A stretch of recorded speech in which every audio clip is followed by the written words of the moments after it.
What's up, everyone? I'm back with another video. So I went to see the Supergirl movie yesterday, Tuesday.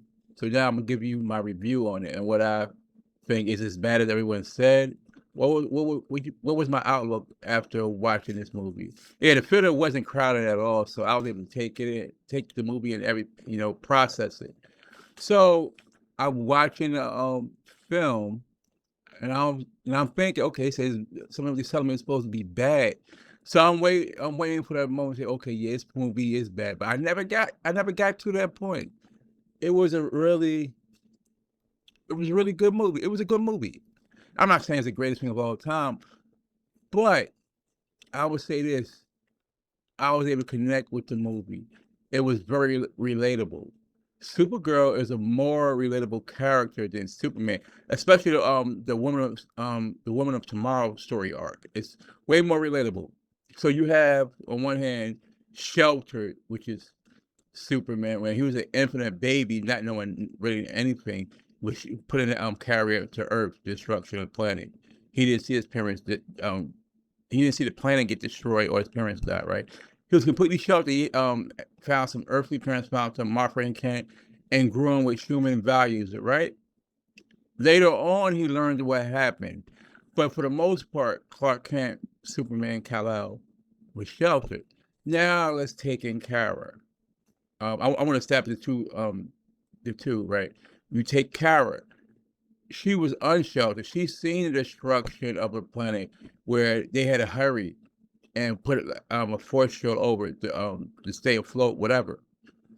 And she watched people slowly die over time. She didn't. Here's the thing: she didn't want to leave the planet. She said, "I'd rather just die next to her mother and stuff like that." But her father wanted her to live for her mother, them, to carry on and stuff like that. So that's so now we get to okay the meat of it. Where Kara was completely unsheltered.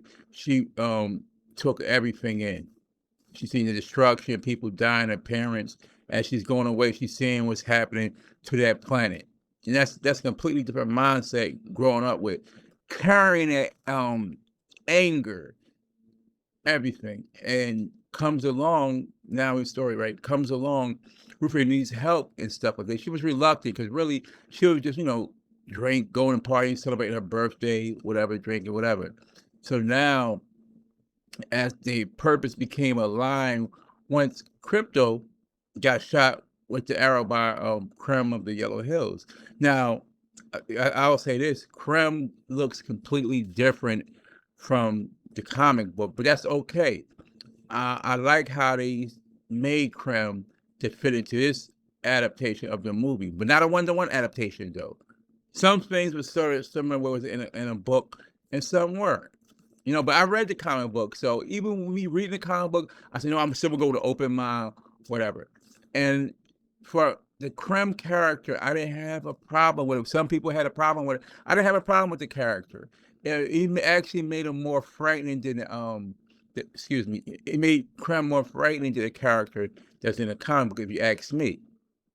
And so now, so once that dog got shot, now they sort of their purpose so somewhat became aligned. And now as you're going through the movie, because Krypto has 3 days if they don't get that antidote. And they say, well, the usually antidotes on the person, right? So they wanted to go to find a brigand. So any brigand probably would have had an antidote on it, though, right? So that's what they go on and search and they try to find information about these brigands. And they ran into Lobo, and Lobo, being Gizmo doing Gizmo stuff, being Lobo, which I believe he pulled it off perfectly, Lobo. And so they meet the Lobo in that bar and stuff.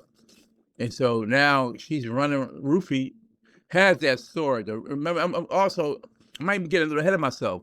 We've seen in the movie what happened when he slaughtered their family, right? Just for sport. Creme. So he's a real bastard, a-hole, right? Creme. So now that's setting it. Okay, this is a villain. They really got good at it. This guy doesn't care, right? And we look at that. Now Ruffy is dealing with that pain of her family and stuff.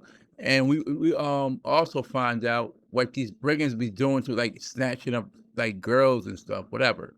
joint, which is kind of, it was kind of crazy though. But we also see it's similar things that we see as far as in real life, where girls go missing and stuff, and it's not always somewhere. It's not always someone to fight for the voiceless, right? And you see, Supergirl was a voice for the voiceless, so to speak, standing up, as she's coming out of her own little, how to say, rut or funk. You start to see her make those decisions where, even though I'm going for something, but that's not right with what you're doing and stuff. And she fought back. And I liked how they conveyed the emotion of everything. For me, I felt that the emotion. So a lot of people, trash this movie. Me watching it, I didn't get that sentiment. So I don't know why they really hate this movie so much. I don't know. But the plot and the story, I didn't have a problem with it. I felt Supergirl a different direction with Superman, completely more relatable character than Superman, different tone than Superman. And I was like, okay, I'm watching this, not falling asleep. I'm watching, okay, yeah, like in what I see, everything in the movie from start to finish. I've been to watch this movie, not doze off. It was never bored or uninterested.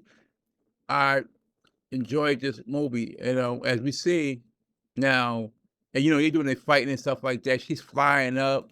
Obviously, she's screaming in space because what happened to Krypto. But it was cool that we didn't hear those sounds though, right? As you wouldn't hear no sound and someone screaming in space, right?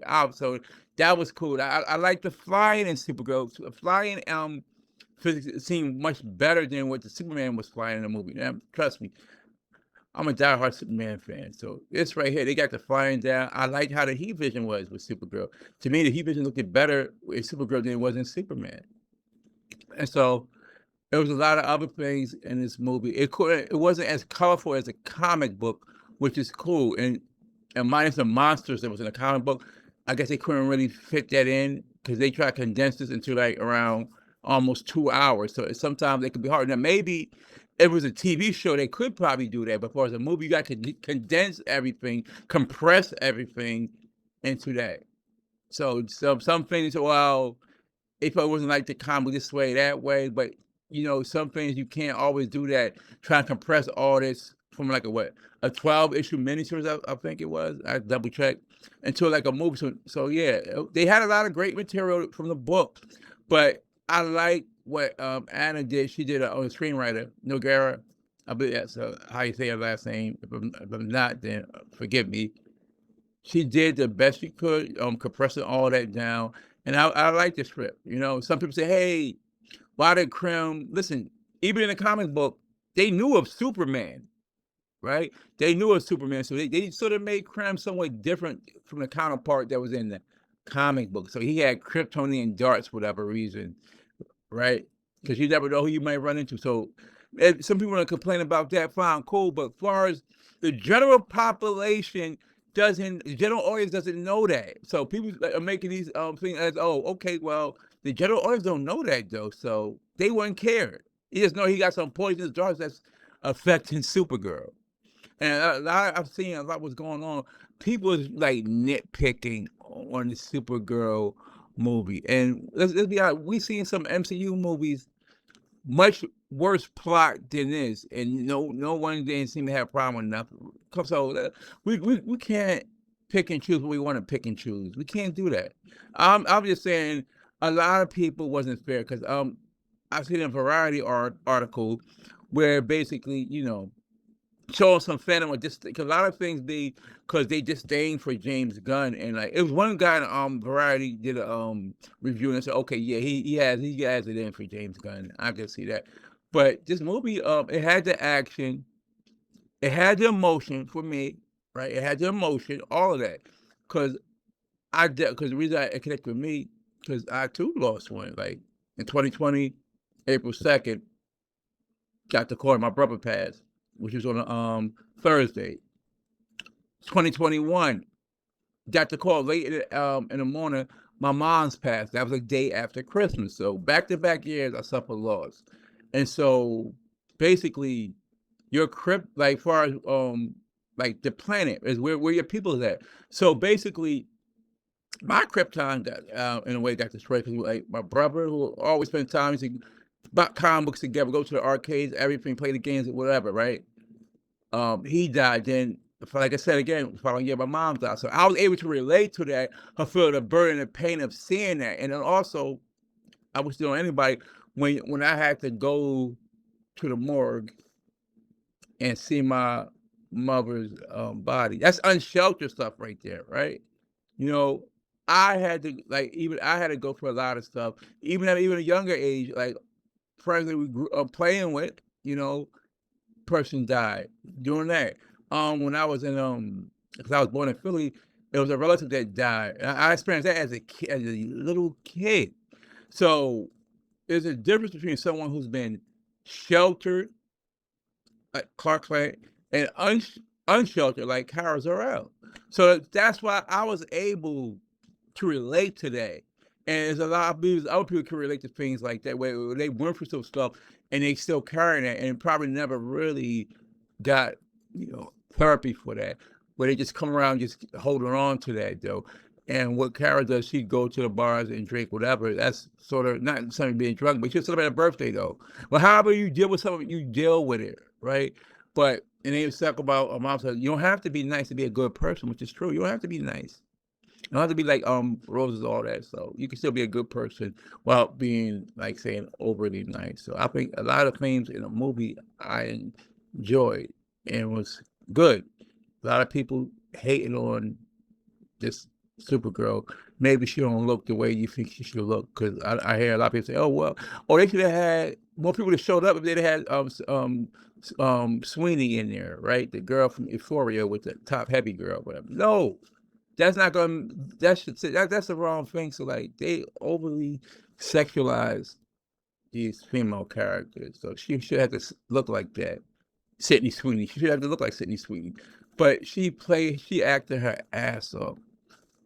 Millie Alcott, the young actress who played Ruffy, obviously Jason Momoa did a hell of a job. Even I like the villain Creme, what he did as well. So people not liking this movie, that's fine. That's their opinion. They don't have to like it. But people try to say, "Oh, it's a really bad movie." Yes, it's not doing well at the box office. But remember, art is subjective. Just because it's doing bad at the box office, don't mean as a whole it's a bad movie. And I watched it, and I'll be honest with you. So that's why I'm giving you what I took away or what related to me from this movie. And that's the whole thing with music. Like people say this artist is bad, but they just say all the people say this artist is bad, but that one person who they connect to, you'll have a fan for life. You know, you know. Like there's a lot of people that love Tupac music, right? Because it's relatable and it connects, and people still to this day listen to that. So that's what I'm saying. So even though you may not like something, and another person comes on and likes something, you can't say, "Oh well, you don't know what you're talking about." It's not factual if the movie is good or bad. It's art is subjective. So when I was in some other Discord, they didn't like the score I gave it because it didn't line up with what they think the score should be, which that's crazy. Can we not have our own opinion? Do I have to have the same opinion that you have? Does your opinion makes my opinion less valid? And we both watched the same movie just with different outcomes of what we feel the movie was for me. What I think. So that's a problem. And I have no part. I don't want to have no parts of that. It's we should be free thinkers of what media art that we consume. We don't always have to agree, but let's not try to belittle one's opinion because it's not lines up with yours. I don't want to be a part of the majority. I just want to be a part of what I felt from watching this movie. That's it. And the Supergirl movie, for me, what I seen and things within it I was related to, I gave this movie, for me, I know people might think I'm crazy, but I don't care. I gave this movie an 8 because I got more out this Supergirl movie, I would say, than a Superman. I'm a diehard Superman fan, right? It was just so much more relatable. Like Superman was doing that movie. That was straight out the comic book, though, right? But I really felt the emotion of the Supergirl, what she was like going through, because people go through a lot of shit. We are, as humans, we are messy. We go through a lot of stuff. We're not always good inside, that we dealing with things, though, and we have to find a certain balance and stuff. And and that's what I was getting out of Supergirl. Yeah, she might have been a little messy, but she was finding that balance. Well, also in the comic book, Ruffy, after she becomes real old, they both old, Creme's real old, he's apologizing, asks forgiveness, and she strikes him and kills him. And this, in the movie, Supergirl didn't want Ruffy like to tarnish her innocence and stuff like that. And she would, at least what she Kara did, she's a true badass, right? Which I like, I love it. She said, "Hey, stabbed him one time. This is for messing with a dog. Don't mess with Krypto." And the second was for what you did to that girl, right?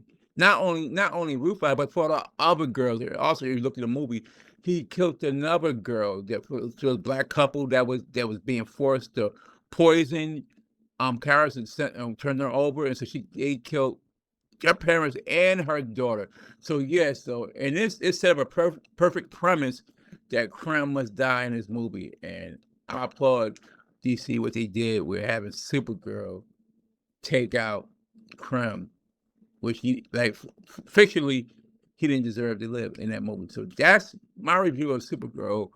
I gave it an 8. I was wildly entertained. I was impressed.